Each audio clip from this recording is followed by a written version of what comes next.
Hello friends, मेरे digital classes में आप लोग का बहुत बहुत फिर से नए सेशन में स्वागत करता हूं। तो चलिए, ये छत्तीसगढ़ से मान्य धन के मोस्ट इंपॉर्टेंट क्वेश्चन कवर करने वाले हैं। ठीक है, सभी एग्जाम के लिए काम आएगा, ऐसा नहीं है कि एग्जाम के लिए काम आएगा। छत्तीसगढ़ से मान्य धन, यहाँ पे सभी क्वेश्चन आपका इंपॉर्टेंट और सिलेक्टेड क्वेश्चन होते हैं। ठीक है, मध्यकालीन इतिहास के मोस्ट इंपॉर्टेंट क्वेश्चन जो है कवर कराएंगे। ये आपका पीएससी में काम आएगा, ये आपका एसआई के लिए काम आएगा। एक मिनट ना, एसआई, सीजी आपका पुलिस, पीएससी, प्री मेंस काम के व्यापम में जो भी आपका एग्ज़ाम होगा उन सभी एग्ज़ाम के लिए काम आएगा, क्योंकि छत्तीसगढ़ से मानद है आपका सभी एग्ज़ाम में सिलेबस आपका जो है दिया रहता है और सभी एग्ज़ाम में यहाँ से क्वेश्चन आपसे पूछा जाएगा। ठीक है, चलिए स्टार्ट करते हैं सेशन को। पहले बार आए तो चैनल को सब्सक्राइब करके रख लीजिए। सभी क्वेश्चन इंपॉर्टेंट और सिलेक्टेड होते हैं, बहुत मेहनत से कंटेंट तैयार होता है।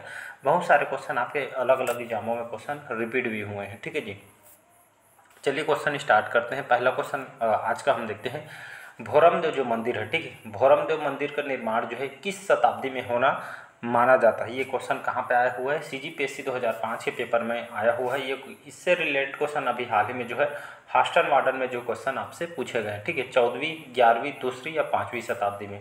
ठीक है, तो भोरमदेव मंदिर का निर्माण जो है कौन से शताब्दी में निर्माण हुआ था जी? तो याद रखिए, लगभग 11वीं शताब्दी में। ठीक है, 11वीं शताब्दी में जो है लगभग 1089 ईस्वी। ठीक है, 1089 ईस्वी में जो है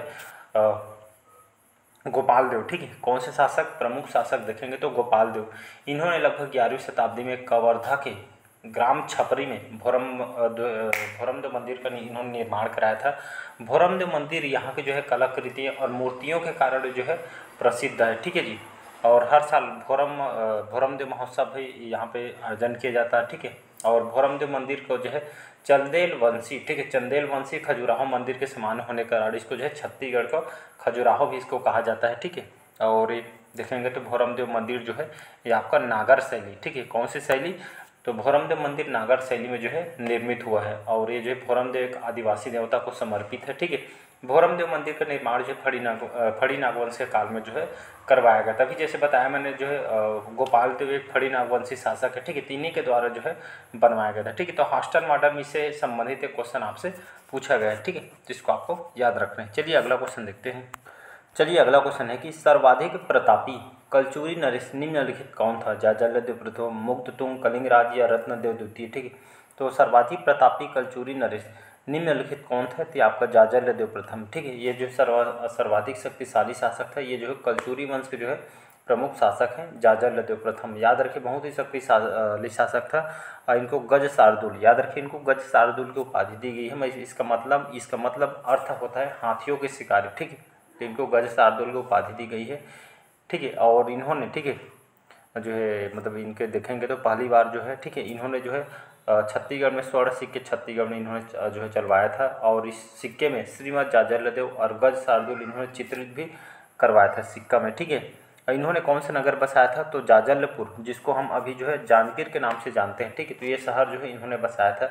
हर साल जांजगीर नाम से जो है मतलब जो पहले से चिन्हांकित किया गया था, हर साल इन्हीं के याद में प्रतिवर्ष जाजल महोत्सव का भी आयोजन किया जाता है। ठीक है, बहुत सारे मंदिर वगैरह भी इनके द्वारा निर्माण करवाए गए हैं।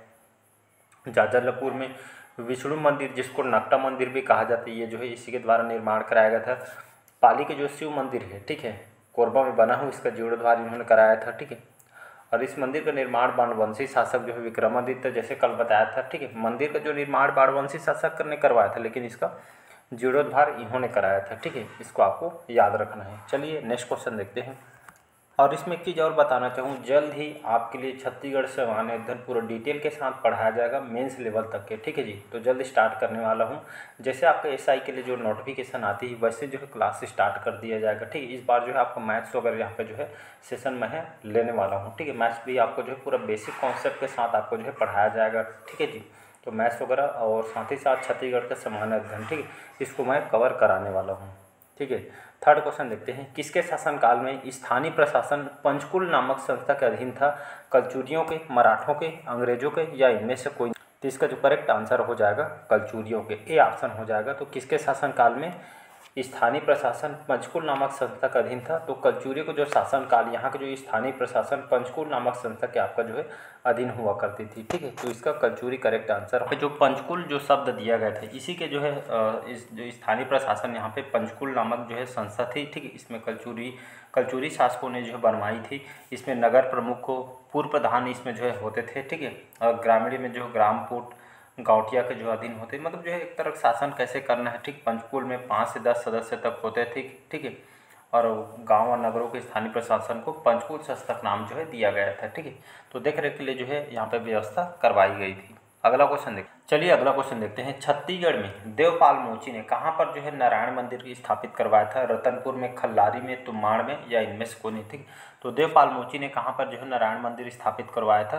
तो इसका जो करेक्ट आंसर हो जाएगा आपका खल्लारी। ठीक है जी, तो खल्लारी में आपका जो है जो आपका जो है बी ऑप्शन होगा। ठीक है, तो खल्लारी मंदिर। ठीक है, ये जो है महासमुंद जिले के अंतर्गत आता है। और हाल ही में यहाँ पे मैं इस मंदिर में गया था, बहुत ही अच्छी जगह है। ठीक है, यहाँ पे जो है बुजुर्ग वगैरह के लिए रोपवे का भी सुविधा करवाया गया यहाँ पे। ठीक है जी, तो वहाँ पे जो है बहुत अच्छी जगह है, पहाड़ में जो है माता रानी बसा हुआ है। ठीक है, तो कहा जाता है देवपाल मोची ने यहाँ पे जो है इस नारायण मंदिर जो है इन्होंने स्थापित करवाया था। ठीक है, बगल में आपको जो है भगवान नारायण जी का मंदिर है। ठीक है, बहुत मतलब जो माता रानी का जो मंदिर आप लगभग 800 सीढ़ी चढ़ के जाएंगे तो आपको जो है दर्शन करना पड़ेगा।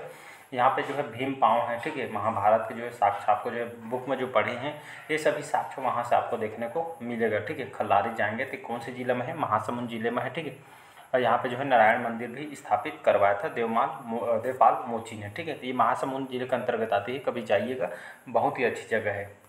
अगला क्वेश्चन देखते हैं। अगला क्वेश्चन चलिए देखते हैं। निम्नलिखित में से किस कलचुरी वंशी शासक ने राजधानी को रतनपुर, ठीक है, जो है शासक ने राजधानी को रतनपुर से कोसंगा स्थानांतरित करवाया था? ठीक है, वाहरेंद्र शाह, पृथ्वीदेव द्वितीय, रत्नदेव द्वितीय, या जाजरलदेव प्रथम। ठीक है, तो आपका वाहरेंद्र शाह है। ठीक है, तो इन्होंने एक कलचुरी वंश के शासक थे वाहरेंद्र शाह। इन्होंने अपनी राजधानी को रतनपुर से जो है इन्होंने कोसंगा, ठीक है, या कोसंगा या इसको जो है कोसगई, ठीक है, कोरबा, इन्होंने जो है राजधानी को जो है चेंज कराया था वाहरेंद्र शाह। ठीक है, रतनपुर के स्थान पर छुरी कोसगई का निर्माण कराया, कोषागार की स्थापना इन्होंने की। ठीक है, कोसगई मंदिर, ठीक, ये जो कोसगई मंदिर सुने होंगे छुरी कोरबा में है, चैतुरगढ़ का किला सुने होंगे, ये सभी आपको जो है कोरबा जिले के अंतर्गत आती है। ठीक, इन्हीं के शासनकाल के दौरान सैन्य सहयोग के बदले बिसाई ठाकुर बिजवार को जो है सोनाखान क्षेत्र में जमींदारी स्थापित कर इनको सौंप दिया गया था। ठीक है, तो ये जो है याद रखिएगा, ये ऑप्शन हो जाएगा वाहरेंद्र शाह। अगला क्वेश्चन देखते हैं। काव्य एवं तर्कशास्त्र के जो विद्वान पंडित शशिधर को निम्नलिखित किस वंश के शासकों ने संरक्षण प्रदान किया था? कलचुरी, सोमवंश, मौर्य वंश, या गुप्त वंश? तो इसका जो करेक्ट आंसर हो जाएगा यहाँ पे कलचुरी वंश। ठीक है, तो काव्य और तर्कशास्त्र के जो विद्वान जो पंडित शशिधर जो है इनको जो है किस वंश के शासकों ने संरक्षण प्रदान किया था? कलचुरी वंशीय शासकों द्वारा इसको जो है संरक्षण प्रदान किया था पंडित शशिधर को। ठीक है, ये जो है जाने माने विद्वान थे, तर्कशास्त्र और काव्य है। ठीक है, ये ऑप्शन हो जाएगा करेक्ट। अगला क्वेश्चन है 7वां क्वेश्चन की नागवंशियों के पतनोपरांत, मतलब पतन के बाद, ठीक है, नागवंशियों के पतनोपरांत या पतन के बाद बस्तर में किस वंश की सत्ता स्थापित हुई थी छत्तीसगढ़ में? छिंदक नागवंश, बाढ़ वंश, सोमवंश, या काकती वंश? इसका डी ऑप्शन हो जाएगा आपका काकती वंश। ठीक है, तो यहाँ पे नागवंशियों, ठीक है, ये जो है छिंदक नागवंशी हैं, इनके जो है पतन के बाद बस्तर में जो है कौन से वंश के जो है स्थापना हुई थी या सत्ता स्थापित हुई? तो काकती वंशियों ने यहाँ पे जो स्थापना की लगभग 1324। ठीक है, 1324 से लगभग 1961 के आसपास की बात है। ठीक, तो बस्तर में सर्वाधिक लंबे समय तक शासन करने वाला जो वंश है आपके काकती वंश है। ठीक है, शासन क्षेत्र आपका बस्तर हुआ करती थी। इसके संस्थापक कौन है? अन्नम देव इसके संस्थापक है। ठीक है, काकती वंश के संस्थापक कौन है? अन्नम देव है। इसके अंतिम शासक कौन है? प्रवीर चंद्र भंसदेव इसके अंतिम शासक है। ठीक है, तो इसको आपको याद रखना है। अगला क्वेश्चन देखते हैं। अगला क्वेश्चन है कल्याण शाह। ठीक है, कल्याण शाह किस सम्राट के समकालीन था? अकबर, जहांगीर, शाहजहां, या औरंगजेब? तो इसका जो करेक्ट आंसर हो जाएगा जो है ये आपका जहांगीर करेक्ट आंसर हो जाएगा। तो कल्याण शाह किस सम्राट के समकालीन था? तो जहांगीर के जो है समकालीन था। और कहा जाता है, ठीक है, इनको कहा जाता है कि जहांगीर ने, ठीक है, तो जहांगीर ने जो है इनको 8 वर्षों के लिए, कितने 8 वर्षों के लिए जो है नज़रबंद करवा दिया गया था। ठीक है, तुझको ये जहांगीर के अनुसार जहांगीर के जो पुत्र थे परवेज कल्याण शाह को जो है दिल्ली दरबार लेके आया था। ठीक है जी। ऐसा करके जो है पता चलता। फिर इनको जो है बाद में जो है कल्याण शाह को दिल्ली से मुक्त भी कराया गया था। ठीक है, इसको आपको याद रख। कल्याण शाह को 8 वर्षों तक मुगल सम्राट के दरबार में उपस्थित हुए थे। अगला क्वेश्चन देखते हैं। अगला क्वेश्चन है बहुत ज़्यादा इंपॉर्टेंट क्वेश्चन है। ठीक है, डबल स्टार लगा रहा हूँ, वैसे सभी क्वेश्चन इंपॉर्टेंट होते हैं। ठीक है, शुद्ध द्वैत मत के प्रवर्तक महाप्रभु वल्लभाचार्य के जन्म स्थली कहाँ? ये पीएससी हर एग्जाम का फेवरेट क्वेश्चन है। ठीक है, शुद्ध द्वैत मत के जो प्रवर्तक महाप्रभु वल्लभाचार्य के जन्म स्थली मल्हार, रतनपुर, डोंगरगढ़ या चंपारण। इसका डी ऑप्शन हो जाएगा चंपारण, जहाँ पे कहा जाता है महाप्रभु जो वल्लभाचार्य की जन्म स्थली। ठीक है, एग्जाम का फेवरेट क्वेश्चन है, बस यही क्वेश्चन आपसे पूछे जाते हैं। तो महाप्रभु वल्लभाचार्य की जन्म स्थली चंपारण है, इसका डी ऑप्शन हो जाए। कमेंट बॉक्स में कमेंट करके बताइए चंपारण जो है अभी जो है कौन से डिस्ट्रिक्ट के अंतर्गत आती है, इसको जो है कमेंट बॉक्स में कमेंट करके आपको बताना है। आज का आपके लिए क्वेश्चन है। अगला क्वेश्चन है कि कलचुरियों के बाद किसने छत्तीसगढ़ की सत्ता संभाली थी, या कलचुरियों के बाद छत्तीसगढ़ में कौन से जो है मतलब जो है शासकों ने यहाँ पे जो है सत्ता संभाली थी? मराठों ने, अंग्रेजों ने, सोमवंशियों ने, या इनमें से? तो इसका जो है डी ऑप्शन मतलब यहाँ पे जो है मराठों हो जाएगा। ठीक है, तो कलचुरियों के बाद किसने छत्तीसगढ़ में सत्ता संभाली थी? तो मराठों ने यहाँ पे सत्ता संभाली थी। कलचुरी सत्ता का पतन का मेन कारण यही है कि जो रघुनाथ सिंह, ठीक है, ये जो है कलचुरी शासक मतलब जो है रघुनाथ सिंह जो है अंतिम शासक है कलचुरी वंश के, इन्होंने जो है आत्मसमर्पण कर दिया था। ठीक है जी, इसलिए फिर यहाँ पे जो है मतलब मराठों ने यहाँ पे जो है सत्ता संभाली थी। चलिए अगला क्वेश्चन देखते हैं। इस तरह क्वेश्चन आजकल बहुत आ रहे हैं। ठीक है जी, निम्नलिखित कथनों को पढ़िए। ठीक है, छत्तीसगढ़ के सीओ में आया हुआ है। कलचुरी प्रशासन में राजा के अधिकार सीमित हुआ करते थे। प्रशासन के विभागों का दायित्व अमात्य मंडल था। थर्ड है राज्य जो है गढ़ों विभाजित था, तब प्रत्येक गढ़ 84 ग्राम होते थे। ठीक है, 1, 2, 3, बी 1 और 2, 2 और 3, या डी है 1 और 2। तो इसका जो करेक्ट आंसर हो जाएगा 2 और 3। ठीक है, प्रशासन में विभागों का दायित्व जो है अमात्य मंडल था। ठीक है, ये आपका अमात्य मंडल है, अमाल्य मंडल है, ये आपका अमात्य मंडल है। राज्य जो गढ़ों में विभाजित था तथा प्रत्येक गढ़ में लगभग 84 ग्राम होते थे। ठीक है जी, कलचुरी प्रशासन में राजा का अधिकार सीमित, ये आपका गलत हो जाएगा। मात्र जो है 2 और 3। ठीक है, सी ऑप्शन 2 और आपका 3 ये जो है करेक्ट आंसर है। ठीक है, इसको आपको याद रखना है। चलिए अगला क्वेश्चन देखते हैं यहाँ पे। छिंदक नागवंश का शासनकाल। ठीक है, छिंदक नागवंश का शासनकाल कब से कब तक रहा है जी? लगभग 1023 से 1324, 1056 से 1078, 1090 से 1120, या 1089 से 1105। ठीक है, तो छिंदक नागवंश का शासनकाल लगभग 1023 से लेकर 1324 तक इनका जो है शासनकाल रहा है। ठीक है, राजधानी चक्रकोट, बारसूर क्षेत्र, दंतेवाड़, यहाँ पे छिंदक नागवंशी ने यहाँ पे शासन कर रहे थे। ठीक है, जिसमें देखेंगे तो आपका नृपति भूषण, याद रखें एन से आपका नृपति भूषण, ये जो है इसके फाउंडर थे, छिंदक नागवंश के संस्थापक थे। ठीक है, इसमें हरिश्चंद्र ये जो है आपके अंतिम शासक हैं छिंदक नागवंश में, तो इसको आपको याद रखना है। अगला क्वेश्चन देखते हैं। अगला क्वेश्चन है गंग महादेवी एक शिलालेख कहाँ से प्राप्त हो? टेमर, बारसूर, त्रिलंग, या इनमें से कोई नहीं। ठीक है, तो गंग महादेवी का इनको जो एक शिलालेख कहाँ से प्राप्त हुआ है छत्तीसगढ़ में? तो आपका जो है बारसूर से इनका जो है शिलालेख प्राप्त हुई है गंग महादेवी का।